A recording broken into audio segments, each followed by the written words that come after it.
Si tu penses que commencer le dessin c'est difficile ou que c'est trop tard pour toi, détrompe-toi, car dans cette vidéo je vais t'expliquer étape par étape comment faire un départ magnifique et avoir toutes les clés en main pour te lancer dans ce monde rempli de possibilités. Alors si t'es prêt à rattraper tes artistes préférés et faire les dessins que t'as toujours rêvé de faire, on est parti. Est-ce que tu vois qui c'est Vincent Van Gogh? Ah bien sûr que tu vois. Bah lui il a commencé à dessiner à l'âge de 27 ans. En fait la plupart des dessinateurs qu'on voit sur les réseaux, bah ils sont plutôt jeunes, enfin en tout cas pour moi. Et c'est vrai que pour la plupart ils ont commencé à dessiner très tôt dans leur vie. Si je te prends Sam Nozart, bah lui il dessine depuis qu'il est tout jeune. Mais en fait ce qui se passe c'est qu'il a juste eu plus de temps pour dessiner. Il a eu plus de temps pour essayer des trucs, expérimenter, faire des trucs créatifs et ne pas avoir de limites on va dire. Tu vois, quand tu dessines à 10 ans, tu te poses pas de questions d'anatomie, de trucs, de voilà. Donc il a été en fait beaucoup plus libre pendant cette période. Mais pour toi, si t'as allé, je sais pas moi, entre 10 et 99 ans, bah en fait t'as le même temps que lui devant toi. Sauf qu'en fait tu vas commencer plus tard. Mais c'est la seule différence en fait. Et même que toi t'as un avantage parce que t'es déjà plus âgé et donc tu vas pouvoir apprendre beaucoup plus de choses. Tu vas pouvoir en fait appliquer les conseils qu'on va te donner, tu vois. Le meilleur moment pour commencer le dessin c'était il y a 10 ans, mais le deuxième meilleur moment c'est maintenant. Donc plus d'excuses pour commencer. Ensuite, est-ce que c'est dur de commencer le dessin? Clairement pas, et je vais te montrer les 7 étapes super simples qui sont pour moi primordiales en fait pour commencer le dessin. La première étape ça va être l'observation mon frérot. Bah oui, parce qu'on se dit c'est un petit peu contre-intuitif, on se dit la première chose qu'on va faire pour commencer le dessin ça va être prendre son stylo et sa feuille et...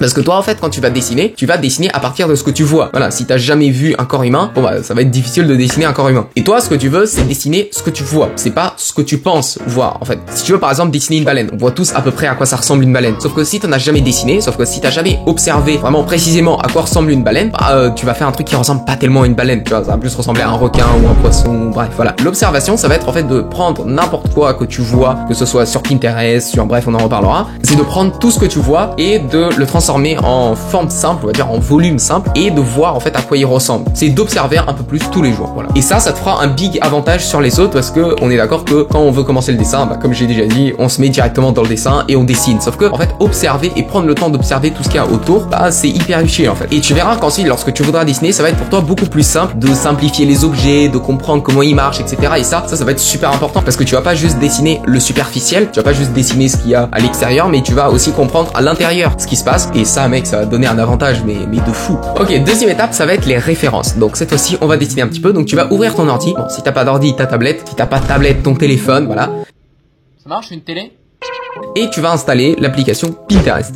Et là, ce que tu vas faire, c'est que tu as envie de dessiner par exemple le corps humain, sauf que t'as personne à disposition. Donc ce que tu vas faire, c'est que tu vas aller chercher des images de corps humain. C'est ça le principe d'une référence. Avoir une image que tu vas pouvoir utiliser pour dessiner à partir de celle-ci. Donc par exemple, pour le corps humain, tu vas taper danse ou pose ou tout ce que tu veux, combat par exemple. Et ensuite, tu vas pouvoir prendre cette image et la dessiner. Et en fait, comme toi, tu t'es déjà habitué ou tu t'habitues pendant ce temps-là en même temps à observer ce qu'il y a autour de toi, quand tu vas observer une référence, t'auras déjà un petit avantage. Tu seras déjà au courant que, ok, bon, le corps humain, c'est des volumes, le corps humain c'est un petit peu comme ça, tu vois, t'auras déjà observé. Et donc ce sera beaucoup plus simple pour toi de commencer à dessiner. Et quelques petites précisions pour les références. De 1, une référence ce n'est pas copier, d'accord? Tu vas effectivement prendre une référence et ensuite recopier ce qu'il y a dessus, mais c'est quelque chose qui est absolument normal et qui se fait depuis des millénaires, d'accord? Tout le monde, tous les artistes, tous les dessinateurs, sculpteurs, tout ce que tu veux, ils prennent des références et ils regardent en fait. Parce que pour représenter fidèlement la réalité, la simplifier, là, tout ce que tu veux, t'es obligé d'aller voir ce qui se passe. T'es obligé d'aller voir vraiment à quoi ressemble tel objet dans la réalité et observer. Donc référence, ce n'est pas copier et tu peux même tracer par-dessus. Ça va être autre chose que tu peux faire, c'est prendre ta référence et tu peux, si t'es sur digital notamment, venir tracer en fait par-dessus, mais pas tracer plagiat, recopiage, mais tracer en divisant en volume simple. C'est-à-dire que l'avant-bras, tu vas le diviser en cylindres par exemple, ou un ovale et un cylindre, des trucs comme ça. Et ça aussi, tu peux le faire en parallèle du fait de prendre des références. Et c'est pas quelque chose que font que les débutants, d'accord? Mais même moi, des fois, bah voilà, j'aime bien prendre ma référence et tracer par-dessus et ensuite la refaire, tu vois. C'est pour progresser. C'est ce que je vous dis là, c'est pas des trucs que les débutants vraiment au tout début font. Non, non, c'est prendre des références, c'est tout le monde fait ça, d'accord? Mais bref, t'as officiellement commencé le dessin. Voilà, t'as pris des références, t'as observé, t'as commencé à dessiner. GG. Troisième étape, cette fois-ci, tu peux commencer à te dire, mais mec, quel matériel je vais utiliser? Bah, je vais te dire tout de suite, est-ce que t'as besoin de polychromose? Est-ce que t'as besoin d'aquarelle, de crayon? Pas du tout. Tu peux prendre des feuilles, tu peux prendre même ton mur si tu veux.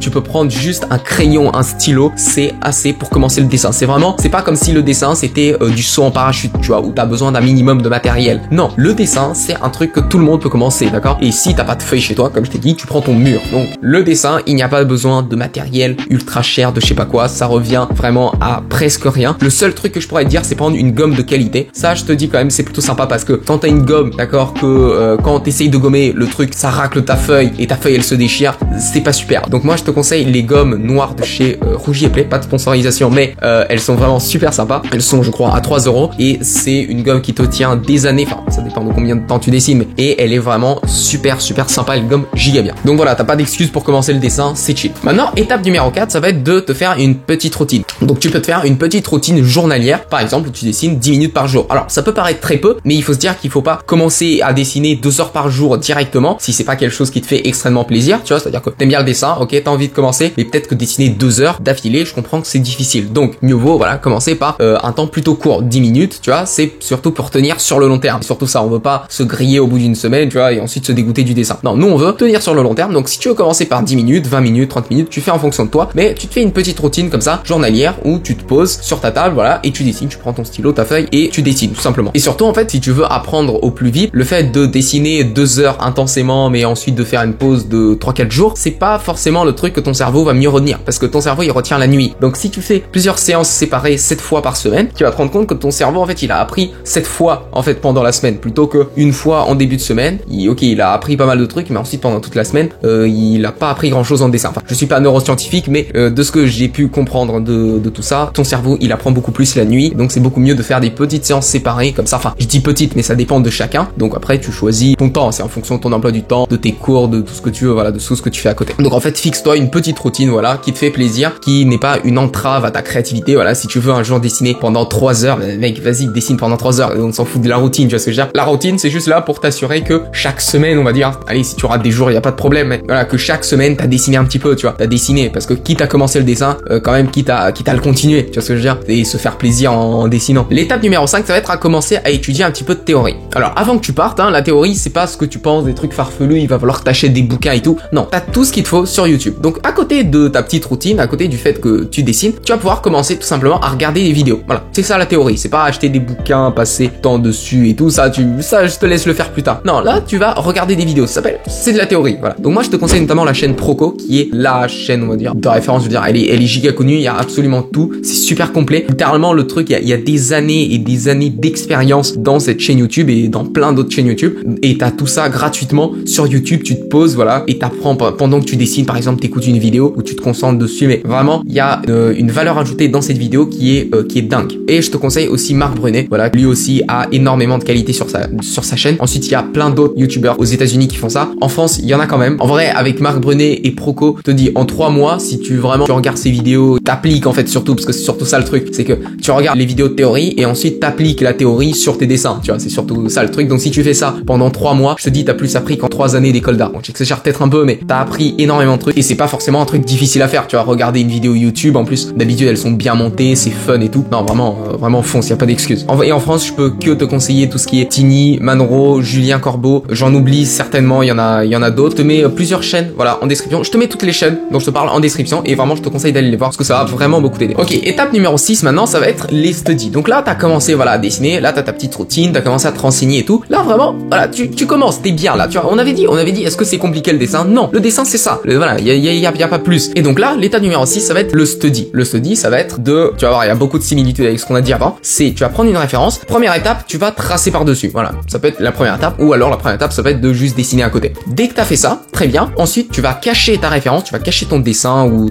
le fait que t'as tracé dessus, et tu vas redessiner de mémoire. Et là, logiquement, au début, ça va être à chier parce que t'as jamais dessiné d'imagination. Tu vas te dire, mec, c'est la haisse pour moi. Oui, sauf que maintenant tu vas reprendre, dès que t'as terminé ton dessin, tu vas reprendre ta référence, tu vas dire, ok, tu vas les comparer. Tu vas dire, ok, qu'est-ce que j'ai mal fait, qu'est-ce que je peux améliorer. Et pour la prochaine fois, ou même juste après, tu vas refaire ce processus-là. Tu vas soit redessiner avec la référence et ensuite d'imagination, soit tu refais directement d'imagination. Et petit à petit, tu vas voir que ça va te permettre de dessiner d'imagination. En fait, parce que c'est très bien de dessiner avec des références, j'en ai parlé notamment dans la vidéo sur les références, mais un truc qui est quand même sympa pour prendre plus de plaisir dans le dessin, c'est quand même de dessiner d'imagination. C'est très sympa de dessiner d'imagination, mais c'est pas un truc que tu dois t'imposer. Voilà, je te laisse avoir la vidéo sur les références où j'en parle plus précisément, mais les studies, ça va te permettre plus tard de dessiner d'imagination. Et ça, c'est vraiment un super truc, donc tu peux commencer, vraiment ne te casse pas la tête dessus directement avec les studies, mais tu peux commencer à réfléchir à faire des studies et tu peux commencer à faire des semblants de studies et ne t'inquiète pas si au début c'est à chier parce que c'est normal, dessiner d'imagination c'est plutôt difficile. Pourquoi? Parce que dessiner d'imagination, t'as pas l'observation. L'observation, encore une fois, on l'a dit, c'est super important. Et étape numéro 7, bah maintenant t'as plus qu'à répéter. Voilà, bah oui,